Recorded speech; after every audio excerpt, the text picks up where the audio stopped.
अमावस्येची पालखी. आज मी सांगणार असलेली गोष्ट आमच्या गावात आजही अनेक जण सांगतात. ही गोष्ट खरी की खोटी हे मला माहीत नाही, पण लहानपणापासून मी ही आख्यायिका अनेक वृद्धांच्या तोंडून ऐकत आलो. आमच्या गावाच्या बाहेर एक उंच डोंगर आहे. त्या डोंगराच्या माथ्यावर एक जुना पायवाटेचा रस्ता आहे. दिवसा त्या रस्त्याने अनेक लोक जातात, पण अमावस्येच्या रात्री तिकडे कोणीही फिरकत नाही. गावातील वृद्ध नेहमी एकच इशारा देतात: रात्री 12 वाजल्यानंतर त्या डोंगराकडे कधीच पाहू नका, कारण त्यावेळी तिथून एक पालखी जाताना दिसते. त्या पालखीभोवती अनेक लोक चालत असतात. प्रत्येकाच्या हातात जळती मशाल असते. दूरवरून ढोल आणि टाळांचा विचित्र आवाज ऐकू येतो, पण त्या पालखीतील एकाही माणसाचा चेहरा कधीच दिसत नाही. काही क्षणांनी तो आवाज अचानक पूर्णपणे बंद होतो आणि पुढच्या क्षणी डोंगरावर कोणीच नसते. पण त्या रात्री नेमके काय घडते हे आजपर्यंत कोणालाच समजले नाही. ही गोष्ट ऐकून माझ्या मनात खूप उत्सुकता निर्माण झाली होती. पालखी खरंच दिसते की फक्त लोकांची आख्यायिका आहे, हे स्वतःच्या डोळ्यांनी पाहण्याचा मी निर्धार केला होता. अमावस्येची रात्र आली आणि मी एकटाच डोंगराकडे निघालो. घड्याळात 12 वाजायला अजून थोडाच वेळ बाकी होता. डोंगरावर पोचल्यावर सगळीकडे भयानक शांतता पसरली होती. वाऱ्याचा सुद्धा आवाज त्या रात्री ऐकू येत नव्हता. मी एका मोठ्या दगडामागे लपून शांत बसलो होतो. काही वेळाने दूरवर एक लुकलुकणारा प्रकाश दिसू लागला. तो प्रकाश हळूहळू मोठा होऊ लागला. थोड्याच वेळात अनेक मशाली एकामागोमाग एक दिसू लागल्या. त्या मशालींच्या मागे एक जुनी पालखी हळूहळू चालत होती. पालखीभोवती अनेक माणसे चालत होती, पण त्यांचा आवाज नव्हता. फक्त पावलांचा एक विचित्र ताल ऐकू येत होता. त्याच वेळी दुरून ढोलाचा मंद आवाज सुरू झाला. तो आवाज हळूहळू मोठा होत गेला. माझे हृदय जोरात धडधडू लागले होते. मी धाडस करून पालखीकडे नीट पाहिले, पण मशालींच्या प्रकाशातही एकाही माणसाचा चेहरा दिसत नव्हता. अचानक त्या पालखीचा वेग पूर्णपणे थांबला. सगळ्या मशाली एकाच वेळी स्थिर झाल्या आणि त्याच क्षणी मला स्पष्ट जाणवले, त्या पालखीतील एक व्यक्ती माझ्याकडेच पाहत उभी होती. मी ज्या दगडामागे लपलो होतो तिथेच शांत बसलो. श्वासाचा आवाज सुद्धा बाहेर जाऊ नये याची काळजी घेत होतो. पालखी पुन्हा हळूहळू पुढे सरकू लागली. मशालींचा प्रकाश डोंगरभर पसरत चालला होता. ढोलाचा आवाज आता अगदी जवळून येत होता, पण त्या ढोलावर हात मारणारा एकही माणूस दिसत नव्हता. अचानक माझ्या शेजारी कोणीतरी हळू आवाजात म्हणाले, "बाळा, इथून निघून जा." मी दचकून मागे वळून पाहिले. एक म्हातारे आजोबा शांतपणे उभे होते. त्यांच्या हातात एक जुनी काठी होती. ते माझ्याकडे पाहत पुन्हा म्हणाले, "जास्त वेळ इथे थांबू नकोस. ती पालखी दिसली म्हणजे ती तुलाही पाहते." मी काही विचारणार इतक्यात त्यांनी समोर बोट दाखवले. पालखी आता डोंगराच्या माथ्यावर येऊन थांबली होती. अचानक सगळ्या मशाली एकदम विझल्या. ढोलाचा आवाज एका क्षणात पूर्ण बंद झाला. संपूर्ण डोंगरावर पुन्हा शांतता पसरली. मी पुन्हा समोर पाहिले. पालखी तिथे नव्हती. माणसे नव्हती. मशालीही नव्हत्या. जणू काही क्षणापूर्वी तिथे काहीच घडले नव्हते. मी घाबरून त्या आजोबांकडे पाहिले, पण तेही तिथून अचानक गायब झाले होते. जमिनीवर फक्त त्यांच्या काठीचे 2 खोल ठसे दिसत होते. दुसऱ्या दिवशी गावात जाऊन मी त्या आजोबांबद्दल विचारले.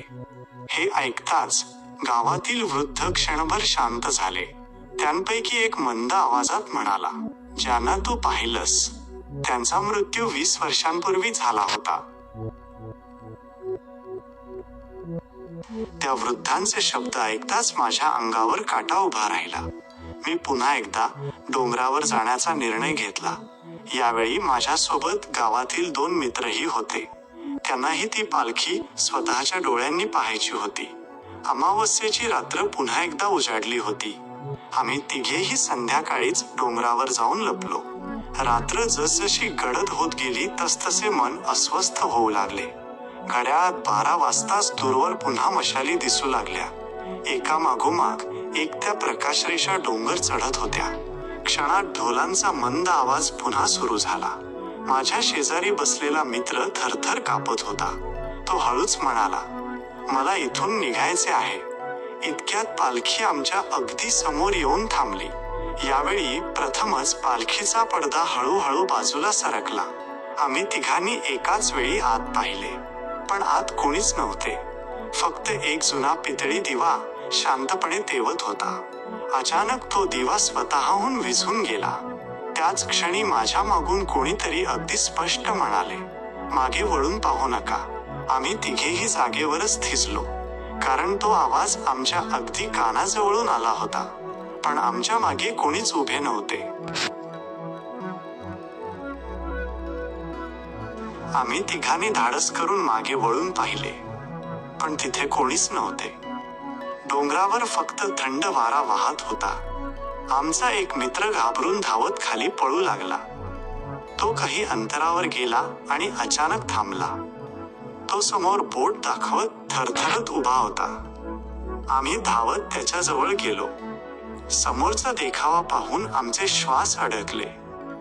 डोंगराच्या दुसऱ्या बाजूने आणखी एक पालखी वर येत होती. आता डोंगरावर एक नव्हे तर 2 पालख्या होत्या. दोन्ही पालख्यांभोवती मशाली घेऊन लोक चालत होते. पण दोन्ही पालख्या एकमेकांच्या जवळ आल्या तरी कोणीच बोलत नव्हते. क्षणभरानंतर दोन्ही पालख्या समोरासमोर येऊन थांबल्या. दोन्ही बाजूंच्या मशाली एकाच वेळी वर उचलल्या गेल्या. अचानक दोन्ही पालख्यांमधून एक मोठा घंटानाद ऐकू आला. तो आवाज संपूर्ण डोंगरावर घुमू लागला.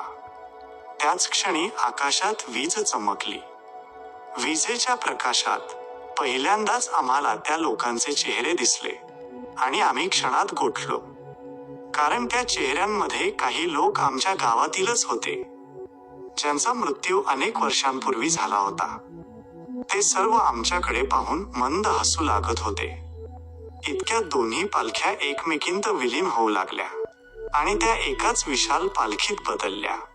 पालखीच्या आतून एक वृद्ध आवाज शांतपणे घुमला, पुढच्या अमावस्येला तुमच्यापैकी एक आमच्या सोबत असेल.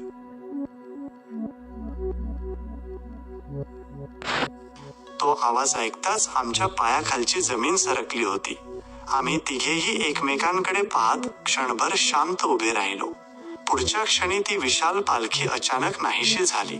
मशाली विझल्या. ढोलांचा आवाज पूर्णपणे थांबला. डोंगरावर पुन्हा नेहमीसारखी शांतता पसरली होती. आम्ही काहीही न बोलता सरळ गावाकडे निघालो. संपूर्ण रस्त्यात कोणीही एक शब्द सुद्धा बोलले नाही. दुसऱ्या दिवशी सकाळी गावात एक धक्कादायक बातमी समजली. काल आमच्या सोबत आलेला एक मित्र अचानक गायब झाला होता. त्याचे घरचे संपूर्ण गावभर त्याला शोधत होते. आम्ही काल रात्रीची गोष्ट कोणालाच सांगितली नव्हती, पण गावातील एका वृद्धाने आम्हाला स्वतःहून बोलावले. ते शांतपणे म्हणाले, काल तुम्ही ती पालखी पाहिली ना? आम्ही तिघेही घाबरून त्यांच्या चेहऱ्याकडे पाहत राहिलो. त्यांनी डोळे मिटले आणि मंद आवाजात सांगितले, ही पालखी कोणाला घेऊन जात नाही. ती फक्त पुढच्या संकटाची चाहूल देऊन जाते, पण तिच्या मागे गेलात तर परतीचा रस्ता हरवतो. आमचा हरवलेला मित्र पुन्हा कधीच सापडला नाही. फक्त डोंगराच्या माथ्यावर त्याच्या चपला शांतपणे पडलेल्या होत्या.